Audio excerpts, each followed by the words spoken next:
airball hustling. Okay, so now go ahead. Tell me. The question was about doing Dwyck. Go ahead. I'm multitasking, gentlemen.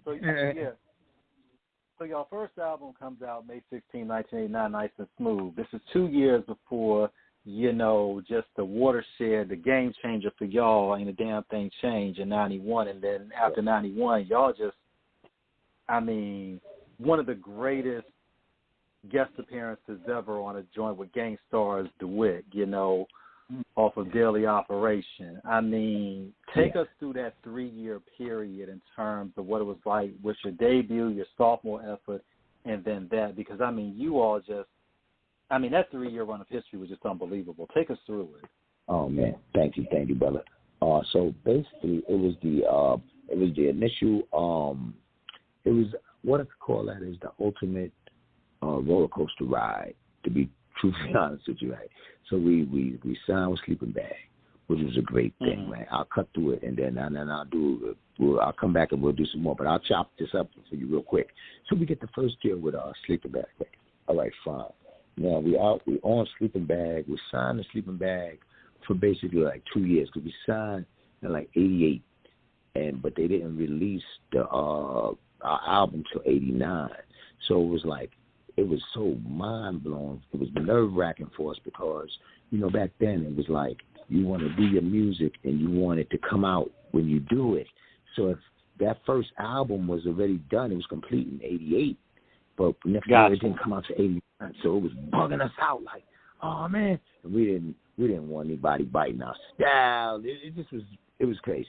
So anyway, finally, it comes out in 89. And then by 1990, Sleeping Bag files for bankruptcy. So it was just like, what? You know what I'm saying? So the whole thing was, you know how they say the blessing and the curse? Well, the blessing was that in our particular contract, we had a bankruptcy clause. And the bankruptcy clause stipulated that if Sleeping Bag had ever gone bankrupt, that we would retain 100% of our publishing. Look how God works. So now, just as we go gold, that would have been, we were getting like $1, and that would have even been unheard of back then, because nobody was getting like $1.50. You know what I'm saying? But that was in our contract. So I'm like, I'm a young father, I'm a new father. You know what I'm saying? My daughter's born. I'm like, all right, I'm about to get this bag, and then Sleeping Bag goes out of business. I'm like, what? So then, long story short, they go out of business, but then I discovered that there's a bankruptcy clause. Boom. So now we retain 100% of our publishing. Then, from that point, Def Jam, Russell Simmons buys EPMD and us and Nice and Smooth out of the Sleeping Bag contract. The deep part about it was he was already planning on getting, because he was managing EPMD, so he was planning on getting them. That was like a no-brainer. They went out of business. I bring y'all to Def Jam. And then he was right, as told by Russell to me. He said, yeah, man, the way I heard about y'all was I was riding around in the car with Joey, with Run, and Run was playing our first album. And he was like, what you listening to? He's like, it's these kids, these new niggas from the Bronx, they dope. And then one thing led to another. And so he was like, what label they on? It was like Sleeping Bag. He was like, all right, I'm going to get them too. Fine.